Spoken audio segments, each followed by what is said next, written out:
Communication is so important because people cannot read your mind. They cannot. I know, we all think we're magic. Oh, of course my husband knows what I'm thinking. Of course my wife knows what I'm thinking. No, they do not. They can feel your energies. They can see your actions. And that takes it so far. But if you don't attempt and work on the art of communication and the art of expressing yourself that reflects and really articulates how you're thinking, how your emotions are, then that other person will not ever get close to fully understanding your emotions and your thoughts and your feelings. What do you say about it, you expert at communication? Well, isn't just communication just swapping words back and forth? I tell you something, you tell me something. Yes. Is it just processing information? Yes, and exactly in that, everything we ever do in life is just hanging out. So everything in your life is hanging out and just swapping information. Sounds easy. It does. Yeah. It's not. Yeah, so the biggest thing that I've learned is that it doesn't matter what you're saying to me, I'm hearing what I'm hearing. It may have nothing to do what you're actually saying to me because from my past experiences, from my interactions with you, I have a listening of you. And so I have a context, and so whatever you say, I hear it through that context. And we place what somebody else is saying, especially relationships of the opposite sex. Like we want to get together, the same sex, whatever. You're taking, and we've all been responsible for doing this to ourselves and others, is whatever past experience that has happened to us, we carry that forward and project that onto the new person. I've seen it. I've actually done it. How does that go? It didn't go very well. Okay. Yeah, it doesn't work real well. But we have a hard time listening to other people because we hear what they say, and then when it doesn't match or resonate with our own worldview and how we feel, we automatically shut them off, and we either have to interrupt them, or when they stop talking, we have to aggressively pursue how they are wrong. Yeah, it's like I'm just waiting to respond. I think the key is to start by saying I when we talk about things, because then it takes it from conceptual to actually, this is me as lived in my life. So I hear things this way, I listen this way, instead of generalizing. For sure. That is really difficult for a lot of people. And one thing that I think is a good practice is like just pick somebody, like pick a friend, pick your spouse, pick your mom, dad, whoever. And if you know there's a hot topic, like my dad's a good example. He's a devout Trump supporter. Trump can do no wrong. He is the second coming. It is unbelievable. And it's really funny. I could tell you're listening to him right now. Yes, I totally hear him in my head. So Trump can do no wrong in his view. So it's a fun exercise to extract why he feel like, just the art of communication, because you already know this. This is an experiment. Like, you know this particular thing, just gently extract out why and just gently probe, because you can, well, okay, well, Trump did this, this, and this, and this, which is bad. You can't go at it like that, because then they throw up those walls that I just said. But if you can gently start the art of prying out, why is that? It becomes really interesting, and then you can start painting your own canvas of your life's artwork of communicating. You start to learn how to better understand why they need Trump as the second Messiah in the first place, and then why somebody can do no wrong. And then you can start coming to a point of better communication, kinda, depending on the person, because I think communication, they got to be willing and able and working toward that, and so I have to be on the same playing field. If not, there is no communication. If me and you're talking and you're not listening to me, well, we're not communicating. I'm just rambling. And so same with you. If you just start talking to me and I'm like, God, I wish you would shut up. I got stuff to do. Yeah, that's bad. Yeah, I think for all of us, when I see why I'm hearing what I'm hearing or reacting to something, it's not about anything that's happening out there. It's always with me. So why am I hearing those things? Why am I reacting? Same with your dad. Why does he, when you bring up whatever you bring up, why does he say what he said? Why does he feel a need to have something to say and about the topic he brings it up about? And that's the source of it. It's like, yeah, you just have that conversation on repeat, I would imagine. That it doesn't change. It's the same. No, it's absolutely the same. In a variety of topics. It's funny and interesting how some people, they have these personalities, their ego shield, so the world really doesn't know them, and they really don't know themselves because they don't want to have intimate conversations with themselves so they can intimately express those things to other people, so there's a deeper connection. That's really hard because my dad is great to be around. He's funny. He's always the life of the party, always energetic.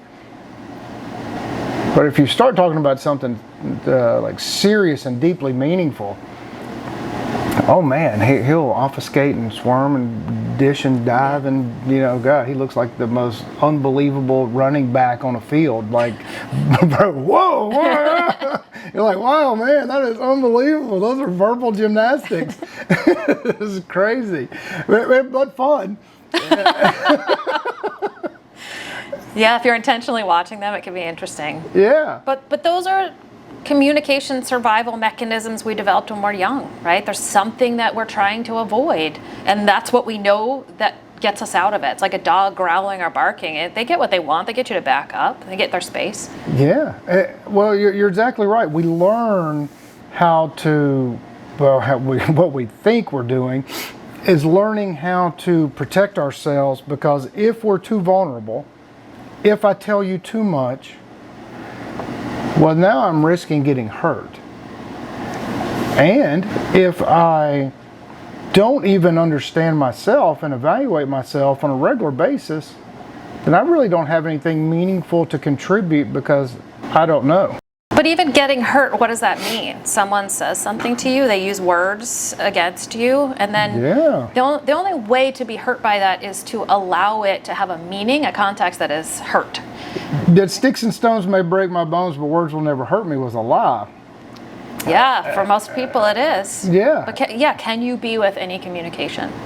Really, any communication. They're just words. Yeah. It's just air coming over your vocal cords, through your lips, but we make it mean so much. I think what we do is take like our emotions in the morning we wake up, or like a glass of clear water, and then when somebody throws words at us that are not in resonance, it's like putting one drop of red dye into that glass. Now the entire glass of water is totally contaminated. We allow other people's energy to instantly disrupt our own. This beautiful mechanism of flow and energy with ourselves, we stop it. We put sticks in the spokes. But do you allow that with anybody? So somebody you don't know says something to you, and then your dad says something to you, and your wife says something to you, all the same words. Do you internalize them the same? Do they mean the same thing to you? Oh, absolutely not. Now, for me, I've made a very very conscious, hard effort to evaluate my own feelings in most circumstances. Like, I'm not great at it, but I've been working at it. So if I recognize that something struck me the wrong way, or I'm like, that's funny. Like, I like to laugh at myself because I think it's pretty funny. If we take ourselves too serious, like, who wants to be around somebody that's just serious all the time? Not only is it boring, it's like, it's annoying as hell. So I think it's easy to say, okay, my wife said this, so that has, she's the most important thing in my life, so I want to know and hear her. some stranger that I don't know could say the same thing. And I don't know you. Your words don't mean much to me because I haven't developed any sort of respect or lack of respect for you. So, okay, thanks for those words. If they're really good words, maybe I'll look up what you said. My dad, he's always laughing and joking and everything's superficial, so I wouldn't have probably not even processed what he said. Yeah. So it's interesting, right? Same words, but depending upon who the person is, you weight them differently, which means that you're making up in all situations what those words mean and the impact that they have on you. For sure. Not that there couldn't be some correlation, but it's 100% in your head. It's not over there with what they said. It's 100% in your head. Yeah. Every time, all the time. Yeah. Yeah. There's Isn't it crazy? We're crazy. Well, of course we're crazy. There is no such thing as a human being that's not crazy. And if somebody says you're not crazy, then you're crazy. You're the crazy one. But will you listen to those words? No. No. The whole point of today's podcast is to help us all understand that if we don't look at ourselves and communicate with ourselves better, there's no way for me to communicate with you more effectively or anybody else that I care about and love. And I'm certainly not going to be able to meditate and reach anything of importance, or I'm not going to be able, for a lot of you that pray, I think prayer and meditations. I was laughing the other day because if you can't talk to yourself and you can't talk to anybody else effectively, how do you pray to the source of all things? How do you communicate with God if you cannot even recognize and talk to yourself? Like, what do you ask? Like, think if you put yourself in like a father figure role, and your son's coming up to you, but he just spits out rubbish, and you don't really fully understand what he's saying. How do you help your boy? Like, spit it out, articulate it a little better. I don't fully get what you're saying. Yeah. Yeah, I just think it's important. Same way with a spouse.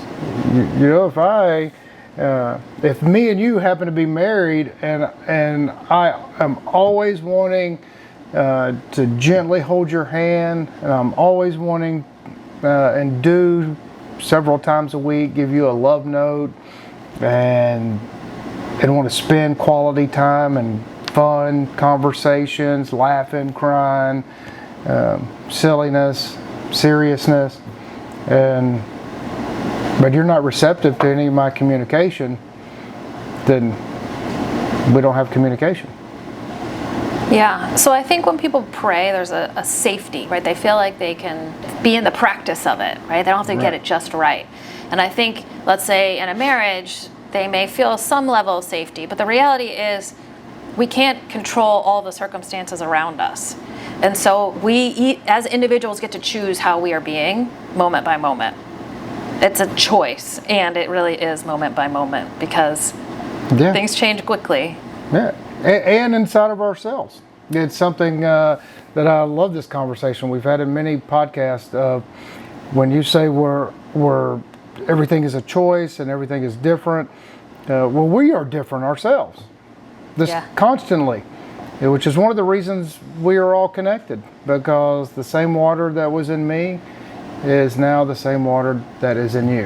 And we are all connected on so many different levels. And if you got anything of value from considering yourself, because it's important to consider yourself, how are you listening? How are you responding? How do you communicate your feelings and emotions and thoughts? If we don't do it well, then we can never know each other. And if you like that, leave us a comment. If you're in the local area, come see us every Sunday at 1:30. And for the love of everything that's good in the world, go to themysticsoftexas.com. We'll see you next time.